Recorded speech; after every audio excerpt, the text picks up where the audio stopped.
how have you recorded all those albums? Did you go into actual professional recording studios? Yeah, I did. I did. Yeah. The first one, I can't even remember how that came about. Honestly, it was so long ago. I was so young then. The second one I did in Missouri because my parents used to live there, and that was with Wire Road Records. So they recorded me in their studio there in Springfield, Missouri. And then the third one was done here in my area in the Westchester area in Malvern with a guy who is out of business, unfortunately. He was a fantastic producer. I loved him. He was my favorite of everybody that I've worked with. But he, his claim to fame was that he set up all of Willie Nelson's recording studios. Oh, nice. So like, that's what he, setting up studios was really his wheelhouse. And then he did recording kind of on the side. And because he was my friend, he didn't charge me very much. So that was really nice. And then I had a rude awakening when I did the fourth album, which was the last one in Westchester, because I did that with a studio in Westchester. And they're doing a lot of work with like Philadelphia companies. They're doing a lot of jingles and stuff. So I think they've gotten some press. And so they can afford to charge, they get to charge more. So I kind of was like, oh, when I got this bill for the fourth album, I was like, crap, I got to start making some money so I can turn out albums. So that's kind of how this whole, like what you got into, how you found me through that funnel. That's how this whole thing, the whole street team got started from me deciding that I needed to make, if I was going to do this, that I needed to make some money at it. That still has not materialized, mind you, but I'm hoping that at some point it will. So is this your day job? What is exactly? Yeah, my day job is a personal trainer. Oh, cool. Cool. Yeah, but COVID has set that back quite a bit. So I'm actually doing some virtual training, which works pretty well. And I actually do have a couple people who come in person, but yeah, for the most part, that's been really sidelined a lot by COVID. So that's kind of frustrating, but what can you do? So you got your certificate for personal training. You went through that whole. Oh yeah. I'm National Academy of Sports Medicine certified, which is the hardest, the most stringent of all of them. Yeah. It's a lot of hours and it's really hard. The exam is really hard. I've heard it is. So, and then you have to recertify every 2 years. So it's a lot of work. It's kind of constant education. But I love that. I'm a big, I love signing up for courses. Right now I'm taking piano lessons with the Great Courses. The Great Courses, remember them? Yeah. So they're still around, believe it or not. They started with VHS and, they would send you out. I actually took a VHS course from them like a million years ago. And now they're doing it where you can either sign up for a DVD or you can just stream it. So of course I'm streaming it because why get the DVD when you don't, that you don't need to do that. So I'm taking piano, which I haven't taken since I was in college. And I actually signed up for a guitar course just for the hell of it. Just to he teaches everything from classical to jazz to folk to rock. So I thought, well, that'd be fun, just to kind of brush up my skills and maybe learn a few things. So yeah. So I'm a course girl. Yeah, that keeps your mind sharp. I think that's really neat. Yeah, absolutely. So inspirational. How did you learn guitar first? Just growing up, and I took lessons from a guy. I was 9, and he was probably no older than 24, 25. He was the music teacher at our school, and I loved him. I think he was my first love. I had the biggest crush on my guitar teacher. He was amazing. And he was a very gifted singer-songwriter. I have yet to find him, with all this technology we have and Facebook and all that, I have tried to find him because I really, really want to find him again. His name was Tim Brunner, Brunner. He recorded an album called Alaskan Cowboy. He was from Alaska originally. He moved to Iowa, and that's how I got him because I was in Iowa at the time. And but yeah, he was an incredible musician. And so I took from him for 3 years, and that was basically it. I took classical guitar in college. So this is my first folk guitar really since I was a kid. Oh, wow. So yeah, so I'm excited about it, but I'm kind of focusing on the piano right now because I'm going to get through that. I don't think I want to do both at the same time. I think that's going to be too much for my little brain. So I'm just doing the one instrument, you know, the piano right now. And it's funny because I sent the woman who teaches it is clearly a very gifted pianist and obviously a consummate musician. But she's really boring. Like she's just really dorky. Like you just kind of feel sorry for her because she looks like a librarian, like an old school librarian with her Yeah. hair up and little glasses. And, you know, she wears these little blazers and she's just Oh, wow. so dorky. Like you just want to I really just want to take her and just do a complete makeover on this woman. But anyway, and she's probably like way younger than she looks because she's just such an old school marm type. But I think I was like, I'm 5 lessons in now. I think it was like my second or third lesson.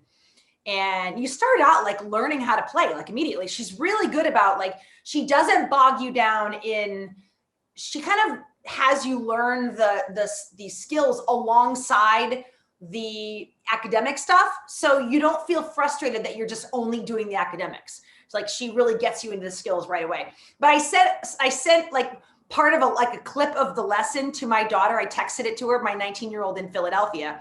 And she was like, oh my God, mommy, that's so easy for you. Why are you doing that? And I was like, well, she starts out easy, but I'm sure it's going to get harder. And I'm actually going to have to start practicing. Yeah. Yeah. Practice is a big thing. Yeah. Got to practice. Yeah. Absolutely. So anyway, so I'm sorry, I just went off on a tangent, but yeah. Well, that's what we're here for. That's why we have the space to do this. Just really express yourself. And how did you get where you are now? How did this all happen? Right. That's no. Yeah. I'm curious always with Yeah. all like this. That's so cool. Yeah. So I started writing when I was 9. I wrote my first song when I was 9 or 10. I might have been 10, but it was a song to my cousin called "That's What Cousins Are For." It was a really bad song, but at the time I was quite proud of it. So it was a take on the Dionne Warwick song. Was that going back to that? No, not at all. Not at all. But my cousin thought it was like the cat's meow. You know, she was so proud of me for writing a song about her. Yeah, and it just went from there. I wrote a lot of music in high school. I actually wrote a song that I was valedictorian in my high school class. And so I wrote a song and sang that for my valedictorian speech rather than doing the speech.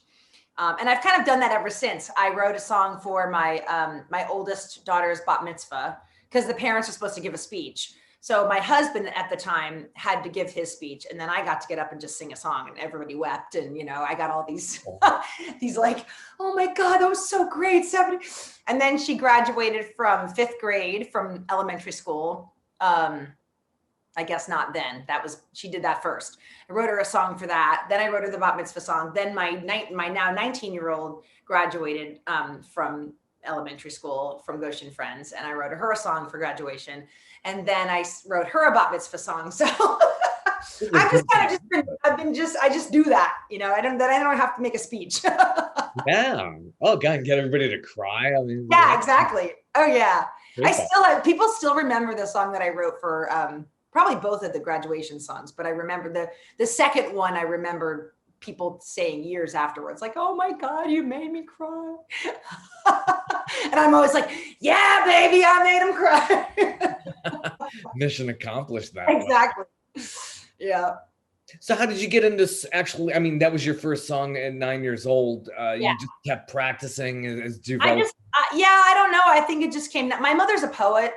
And so I think that kind of thing came naturally to me. Music is in the family. My mother's a musician. My mother's a pianist. She was a jazz pianist when she was younger, you know, played in a band when she was, you know, in her 20s. My grandfather was a ragtime pianist. Really, really good, like really talented. And my father used to be a very good pianist. He's not a musician anymore. It's too bad because he had a beautiful voice and he played piano, but he has since given that up and become an old curmudgeon who doesn't really do anything anymore. But to hear that. That's such a great. That's sad, actually. But yeah. So my mother still plays. I mean, she's got a baby grand piano in her house, and she still plays regularly. So yeah. So that I think that kind of all just. And my 19-year-old daughter, my 22-year-old daughter plays guitar and plays piano and has a beautiful voice. My 19-year-old is a brilliant pianist, keyboardist, and an incredible singer-songwriter. So when when this is all over, you'll be hearing about her, because Mackenzie Markstein's going to be on the radar. She's going places, that kid. Good deal. Wow. Where did you grow up? I grew up I was born in Chicago and grew up in Oak Park for the first 6 years. And then my parents moved. My dad was my stepfather, who I lived with and who was really the dad who raised me, was a Presbyterian minister. So PK here, we're always the worst. And so he took a ministry job in Iowa, Northern Iowa. So so we moved there when I was 6 and a half, I guess. And then we moved to Kansas when I was 13. Wow. So so I'm a Midwestern girl, but my father, my birth father, and his partner lived in New York City for many, many, many years. So I kind of grew up and I spent every summer and every Christmas in New York, in Manhattan. So I kind of had the Midwestern / New York City growing up, which was very odd because, I lived with my 3 siblings in the Midwest, and then I would go and leave them. I would spend the entire summer with my father, and about 2 to 3 weeks at Christmas, about 2 weeks at Christmas time.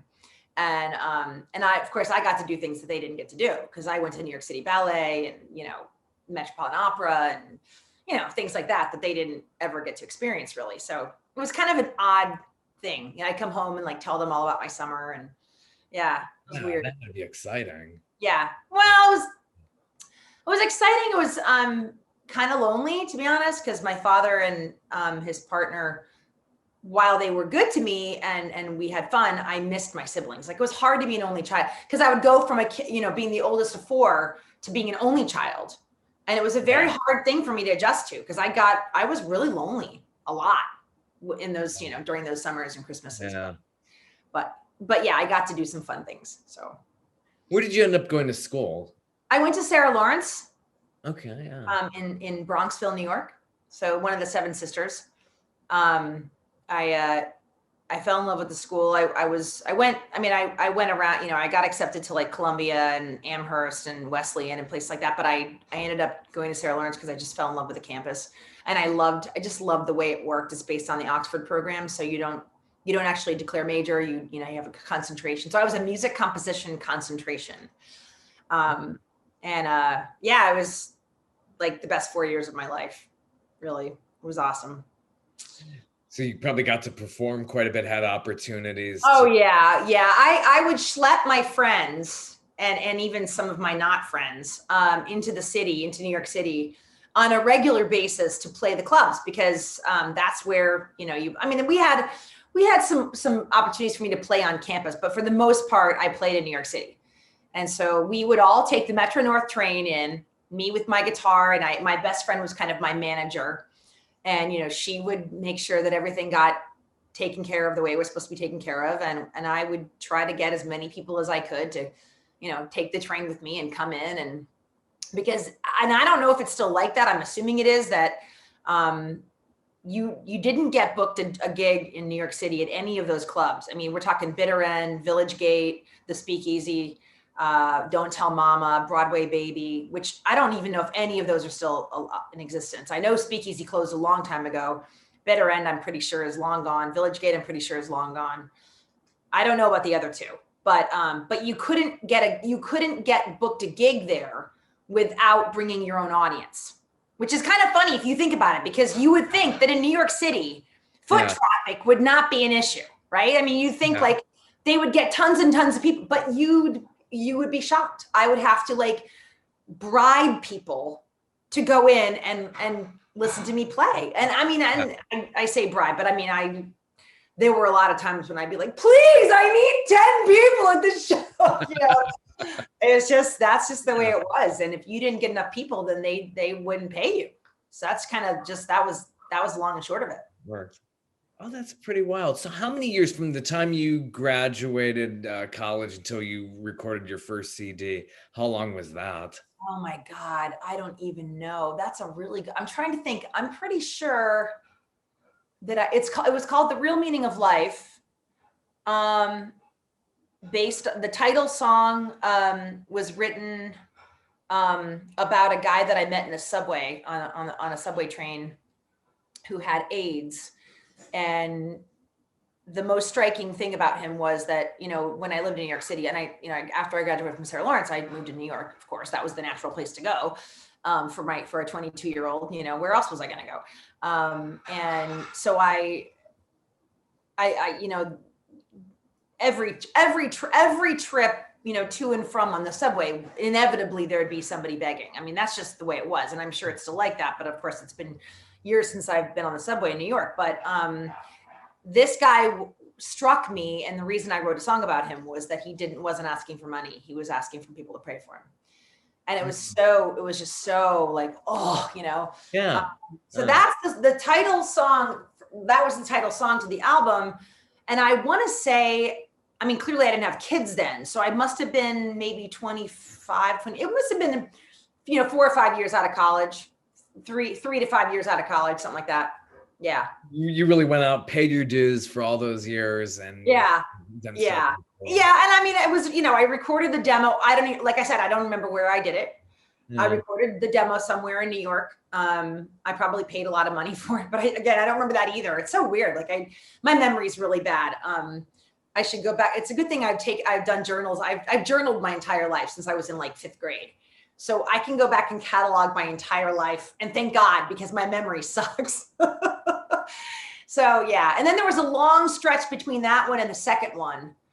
Because by the time I did the second one, I was married, and I don't think we had kids yet, or maybe we did. Maybe Ari was a baby, but I remember very vividly that I bought 1,000 CDs, and they were in the jewel cases. Remember the old school jewel cases? Yeah.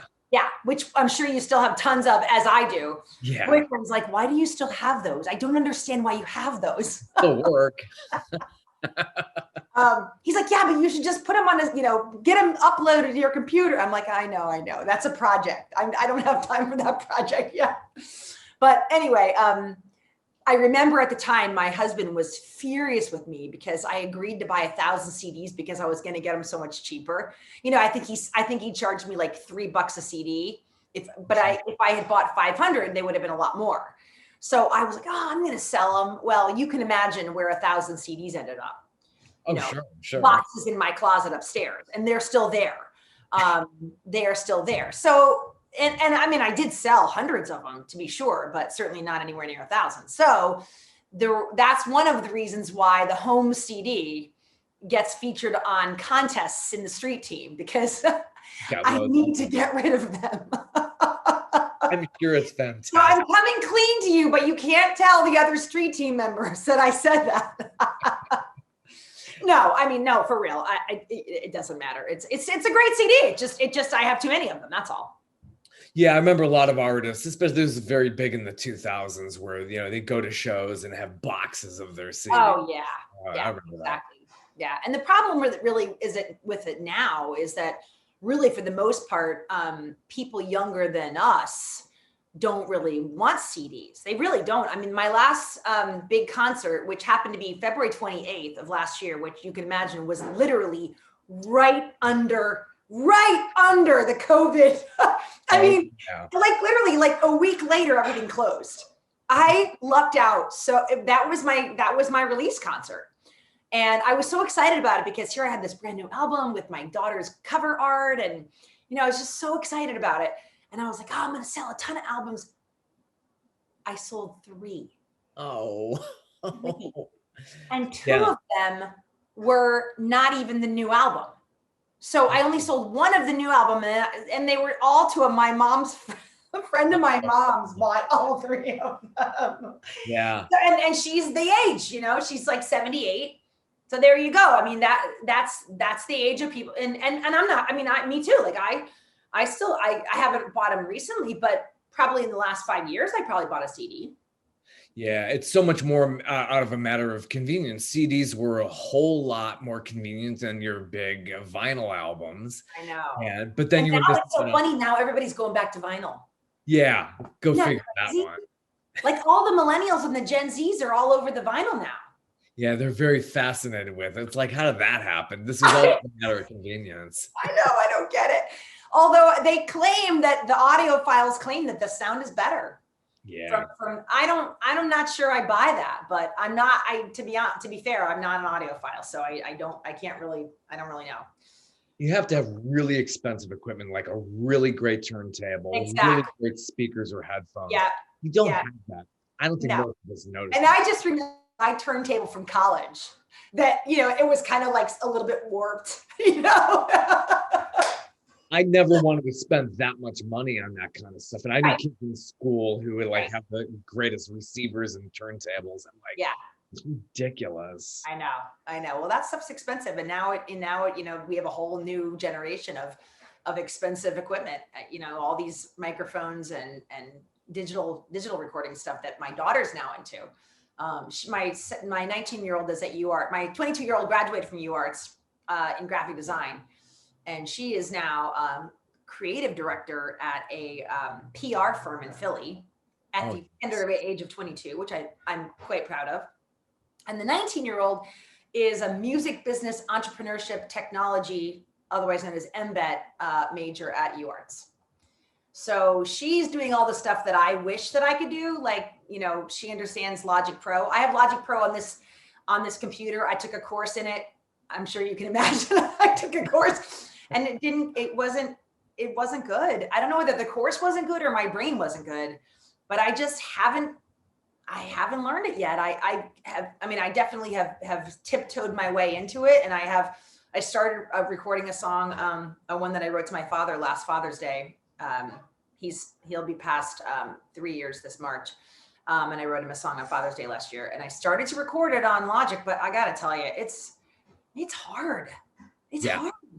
Like my brain just doesn't, it's just not how you know what I mean? Like I don't know, like she understands it. Like I'll call her and I'll be like, Mackenzie, I don't understand. What am I doing wrong? Blah, blah, blah. And she'll be like, Mommy, just mess around with it. Just play with it. Like just click a bunch of the buttons and you'll figure it out. I'm like, no, you don't understand. I don't work like that. That mean? Let's play around. But that's that generation's brain. It's completely different. It totally is. They don't understand why we don't understand. Yeah. She has no patience for me.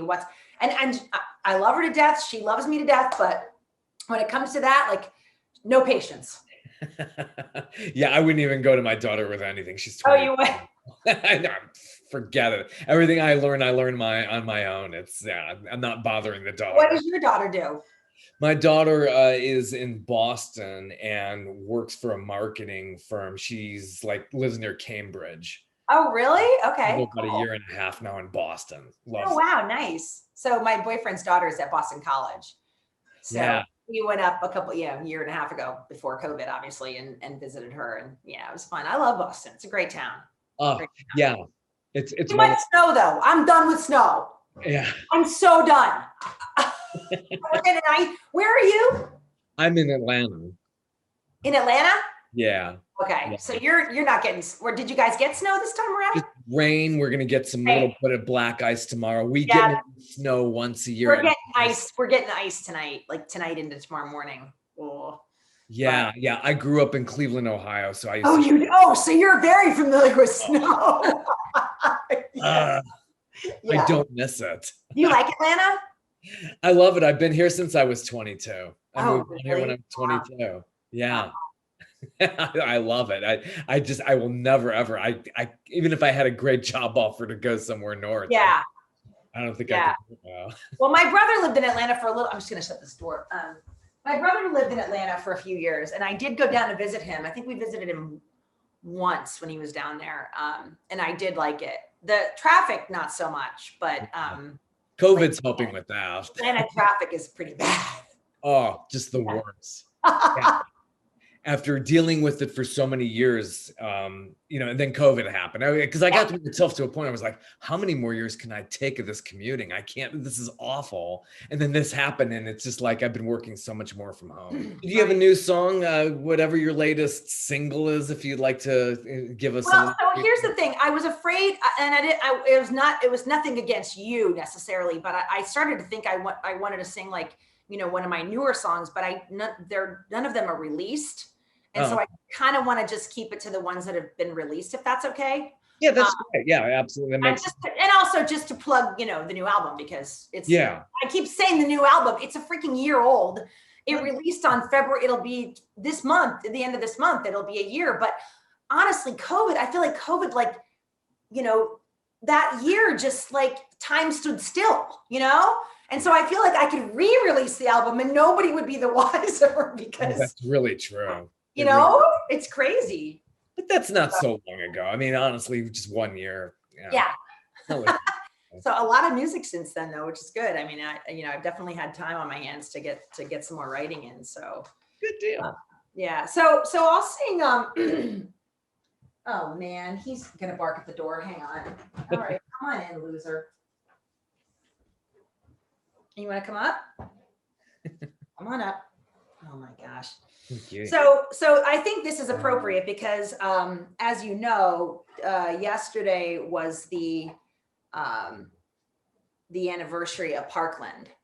Oh, yeah, I know, horrible anniversary. But I wrote this song in honor of it sprung out of Parkland, but it really wasn't specifically about Parkland. It was really about all of the survivors of gun violence and victims of gun violence. So it's called Final Kiss Goodbye.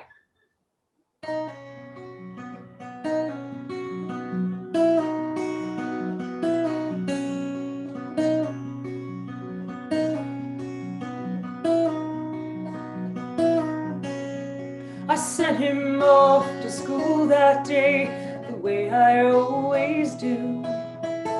I told him that I loved him and he said I love you too. But unbeknownst to him and me, that exchange was the last one to be, because it was the final kiss goodbye. That was my son, a whole life ahead, and now taken too young. Can anyone tell me how I must go on, when a kid with a gun has taken my son?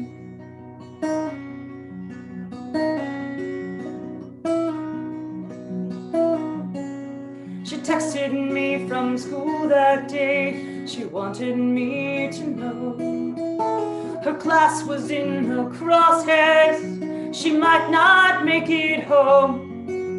And so I prayed and wrung my hands, and yet I still don't understand. I didn't get a final kiss goodbye. That was my girl, a whole life ahead, and now she was my pearl. Can anyone tell me how I must go on, when he shattered my world and taken my girl? You can keep your thoughts and prayers. We don't need your empty words. Show us that you really care by letting us be heard. Letting us be heard.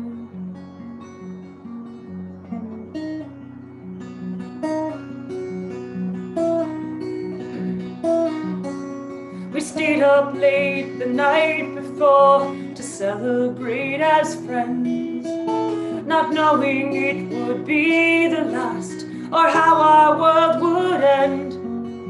The bullets rained down through the door from a weapon made for war. We never got the final kiss goodbye. So this is our stand, and we won't be silent. Now come up with a plan and be ready to show us how we can go on. Now the moment's at hand.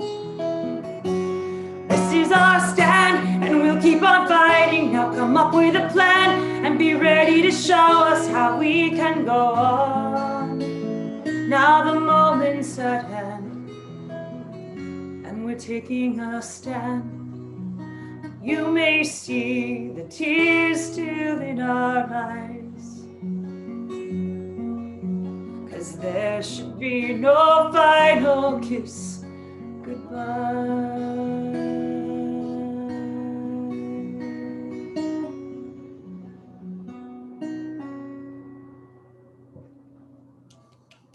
excellent. Excellent. Wow. I've been in TV news now for over 33 years, something like that. So it's just like I've lost count how many school shootings I covered. Yeah. Oh yeah. Yeah. Yeah, it's incredible. Yeah. Wow. Wow. Yeah, that's pretty heavy. So yeah.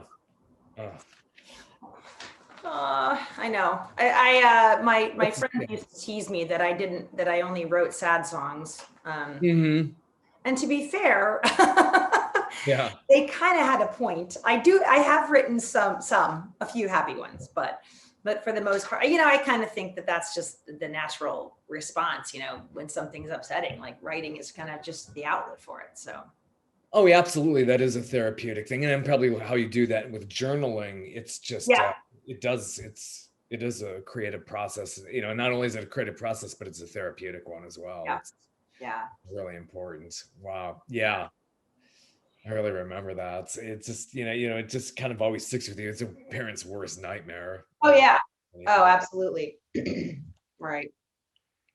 But now we're in the edge of COVID and kids are now they're having these other stressors I that I'm know. sure is probably, probably seeping into your music as well. Yeah. Yeah. Well, I did just write a song called 6 Feet, about basically kind of dedicated to my mom, but about COVID. And I don't know if you heard that. It was a couple live streams ago. I sang it. Yeah, yeah. But yeah, and I wanted to sing it tonight. I was just like, I'm always I'm always what's the word? Just careful, about just singing unreleased music. And so if it's in the street team, it's a little different because it's kind of like that little group is a special enclave. But just to put it out there into the ether, I'm careful about that. So was it very recent that you really upped your social media game? Just like saying, now we're in COVID, I really got to get this out there. I want to. Well, it's funny. I actually decided to do this before COVID started. Last fall, I was really battling with what am I going to do with my life? Here I am, I was 50, I just turned 53, I was 53 and a half, I guess. I'll be 54 in April. And my boyfriend was at the time we had met in July, and he was we were talking about him moving in, and so I would have these conversations with him about like, what the hell am I doing? I was doing network marketing and I was kind of miserable. I was making all these cold calls, on a daily basis, cold call. And I just got really old. And and it wouldn't have been bad if I had been making money at it, but I was miserable and not making money. And he finally said to me, it was like, I don't know, I want to say it was like September, October, maybe of last year. He was like, I don't understand. He's like, if you spend as much time on your music as you do on all these other things that you're not making money at, he's like, you might actually make money at your music. And he's like, and that's what you should be doing because that's your passion. That's what you're so good at. Why aren't you doing that? And I was like, holy crap. Maybe he's right. So that's really kind of, he was really the catalyst. I credit him because I don't know that I would be here sitting here talking to you and have 122 people in my street team, who are, I guess, quote unquote fans, were it not for David, telling me to, do something, really just get off the phone and work on your music. And so I found this program called Modern Musician, and they're the ones who helped me set up this funnel and set up, the street team and all of that, and get the merch. And none of that would have happened without that program. So I'm grateful for that.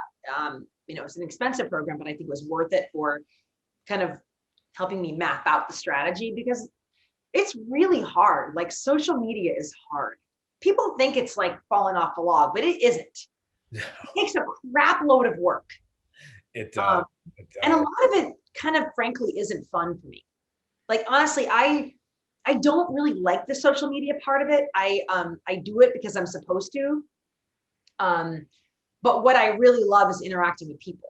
That's really, and I'm kind of an introvert, but when it comes to my music, like, I love my live streams every Thursday. Like, I look forward to Thursday night because I love sitting here and playing and knowing that there are people out there sending me hearts and commenting and, oh, I love that song. And just the interaction is just awesome. And I love playing out. I mean, I miss performing. Like I really miss it. So the live stream is like my one outlet during COVID. Like I actually get to perform every week. And it's, I mean, obviously I wish I were playing out at little coffee houses and restaurants and stuff, but until this vaccine thing takes hold, I don't think that's not going to happen. So, yeah. So I do love, I love the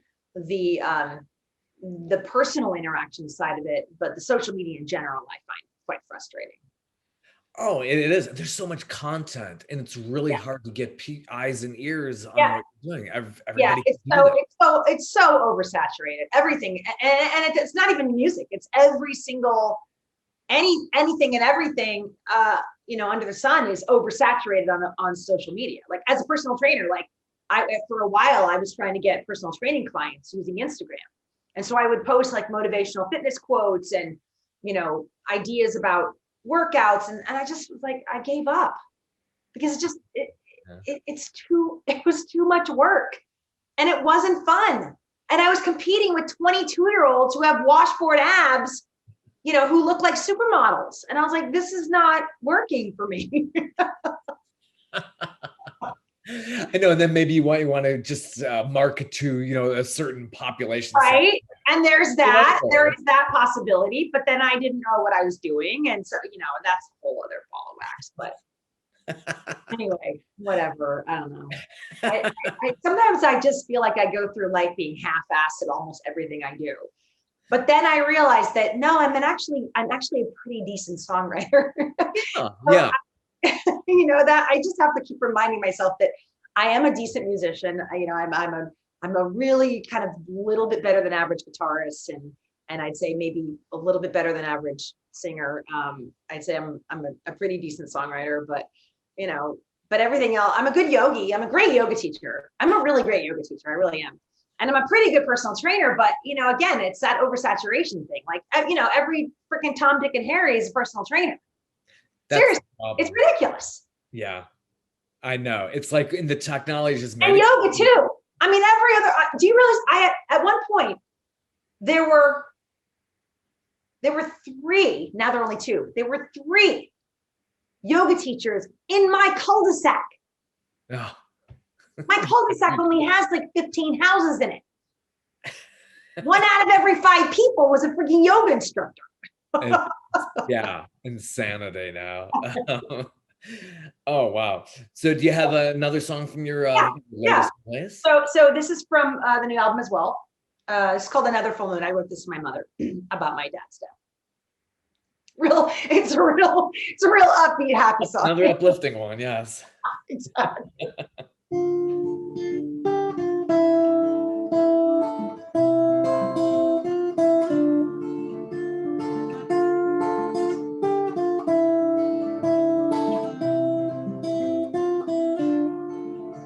It's another full moon and she's missing him with far too much time on her hands.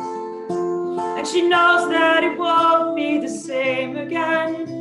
'Cause how can it be when it's only she with her dreams and her singular plans? But there goes the hawk in the sky overhead, and there's the familiar refrain of the tune that will always remind her of him and the sun after all of the rain.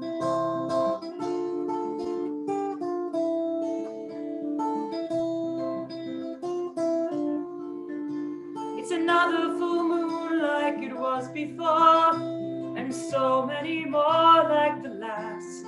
Will there ever be something she can ignore? Or will they always be a reminder that he left her standing here holding the past? But there goes the hawk in the sky overhead, and there's the familiar refrain of the tune that will always remind her of him and the sun after all of the rain. But what will we do when the gray takes control of us? How do we fight the despair? What would his counsel be? What would he say to us? Whenever you need me, I'm there.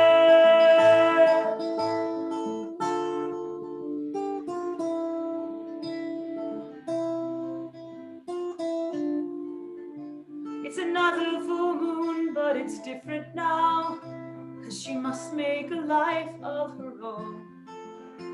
And although she's not really sure of how, she's strong and alive. She'll do more than survive, and he'll never leave her alone. 'Cause there goes that hawk in the sky overhead, and there's the familiar refrain of the tune that will always remind her of him, and the sun after all of the rain, and the sun after all of the rain.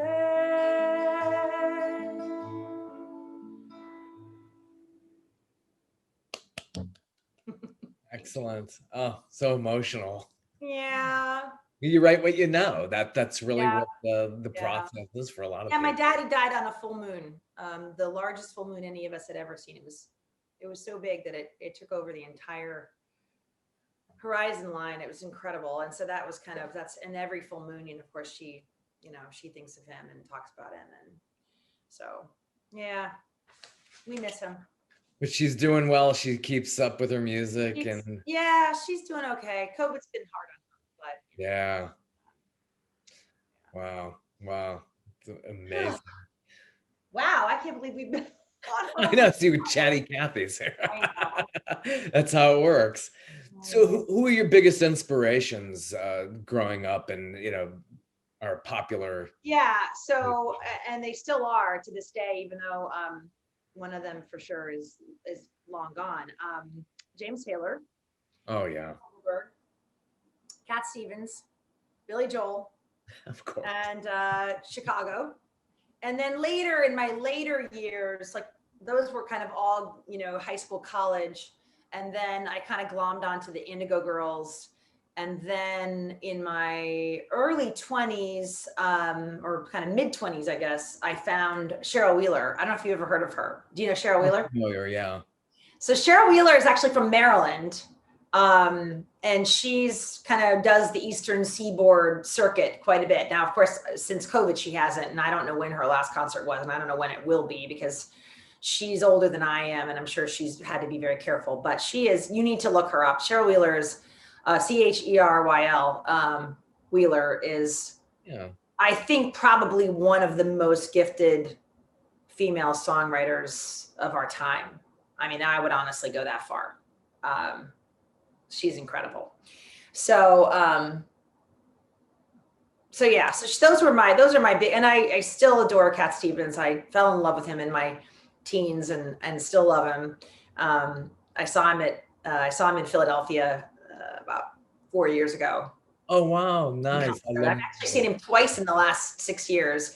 The first time I went was like 7 years ago, right after my divorce. It was like my divorce present to myself. It was $400. The tickets were $400. I've never spent that much money on a concert ticket ever in my life.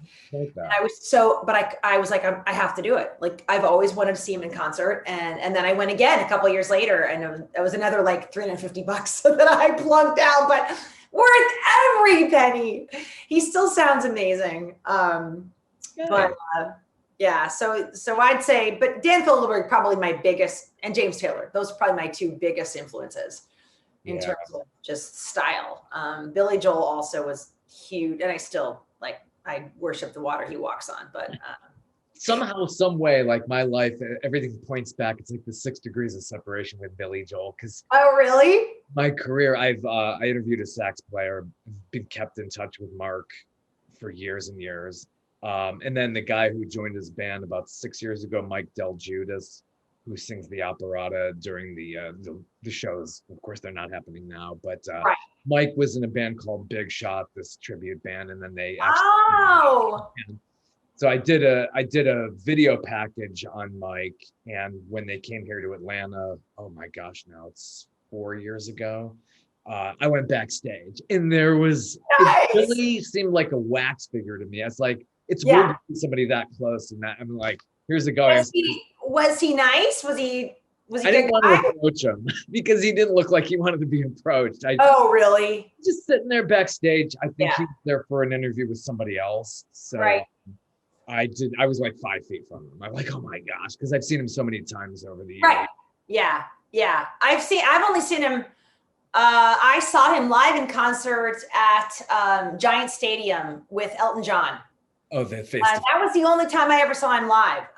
Now my 19-year-old saw him a few years back in Philly. I think Lincoln Financial Field or something he did. Yeah, he always goes Got there. to see him there, and she was really close. Like she went, her best friend's mom gave them tickets for her best friend's birthday, and this was like, I don't know, 4 years ago or something.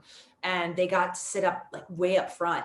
Like it was front row, and she was so starstruck. I mean, and I love the fact that my girls love my, like my Pete, because they can appreciate the musicianship. But, and I have a theory about meeting your heroes. When I was 22, yeah, just out of college, 23 maybe. I was really close friends with a woman who, and for many, many years after that, who was dating the sax player for Dan Fogelberg. And so she got us backstage tickets and backstage passes and a limo ride to Jones Beach to see Dan Fogelberg in concert. Now, this was before he got sober. So he was drunk through the entire concert. And he forgot the lyrics to Leader of the Band. Oh, wow. Yeah. And the audience had to yell out the lyrics to him. Oh, no. And at the time I felt so vindicated because even though I have this very strange kind of almost photographic memory for music, like I could hear somebody else's song and sing it back almost verbatim, within one or two times of hearing it. With my own music, I don't have that. My own music is completely blocked from my brain. And so when I used to play, as a young, in New York, when I would play the clubs and stuff in New York City, I would spend hours practicing my music. And even then, I would inevitably screw up because I couldn't remember my lyrics. And so I felt so vindicated that day. Yeah. Because I was like, oh my God, Dan Fogelberg forgot the lyrics to one of his most famous songs ever, and of course, I don't think I knew he was drunk during the concert because obviously he was a functional alcoholic and was able to, other than forgetting the lyrics to that song, was able to function pretty well. But we went backstage afterwards and I was literally just so starstruck. I can't even tell you, like this man was talk about being on a pedestal. I mean, he was like way, way up here. And I walked up to him and he was drinking whiskey out of the bottle, like just straight out of the bottle, and it was then that my young, 22-year-old self figured out that he was drunk out of his mind. And but I fearlessly walked up to him anyway, because Victoria told me to. And I was like, I just want you to know that I'm a fellow singer, songwriter, guitarist. And I said, and you have been such an incredibly major influence in my life. And I don't know what I would have done without your music.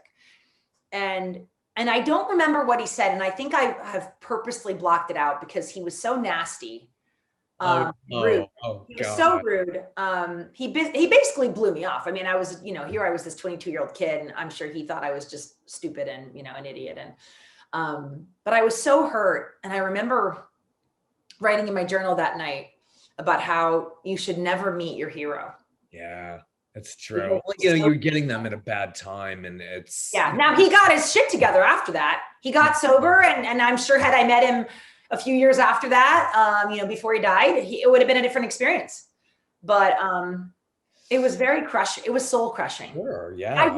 I still remember that feeling. Like even now, I still remember that like punch to the gut of that. Like, I can't believe that my hero just talked to me like that. There goes my hero in a way. Yeah, and there you go. I mean, it just goes to show that nobody should be a hero. People should not be heroes. Because they're only human, and they're going to be human. You'll be in their moods. You may have a great experience with that person and just rave about it the rest of your life, or it could be soul crushing. Right. Yeah. Those are great stories. You want me to leave you with one more song? Let's do one more song. Yeah. You got any more questions, or was that it? I'm good. Yeah. No, Okay. We'll do another. I know. I didn't know how long this was supposed to be, but I kind of figured about an hour. So. Yeah, there's no limits. There really are. Okay. Yeah. So I don't know whether to do this one. I'll do the title song. I'll do the title song. So this song was written again, a real uplifting, spirited song. Not. This is called "What Have I Lost?" Title song to the album, and written in 2014, right before the divorce, but basically, after the separation. So.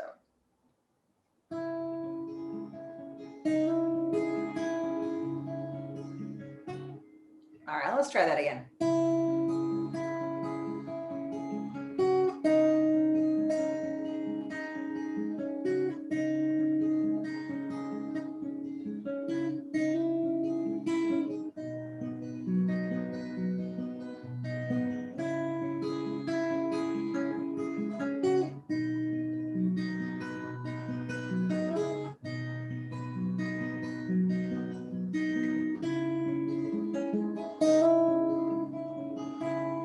What have I lost? The empty space in the bed doesn't begin to answer the question. What have I lost? The empty space in my head, devoid of the usual self-expression. So how should I count all the things that are gone? And how do I try to begin to move on to the voice in my mind? What do I say? The one who keeps asking me if I'm okay.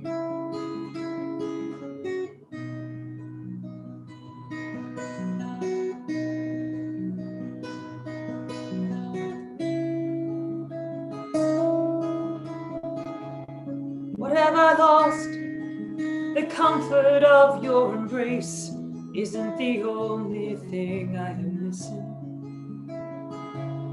What have I lost?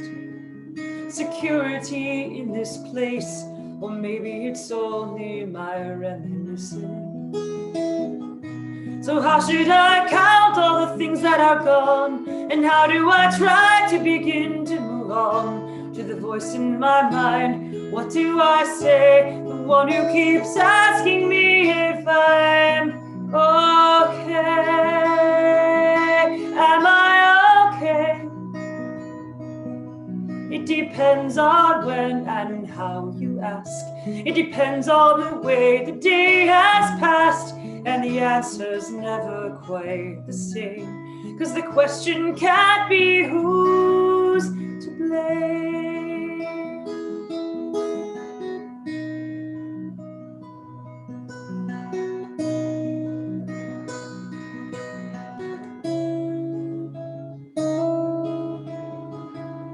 What have I lost?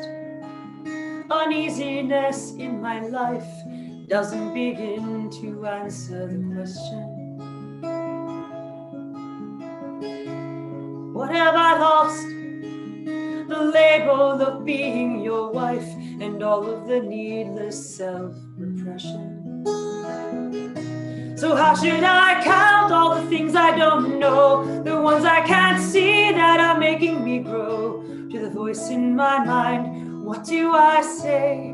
Maybe it's time to answer I'm okay. I'll be okay.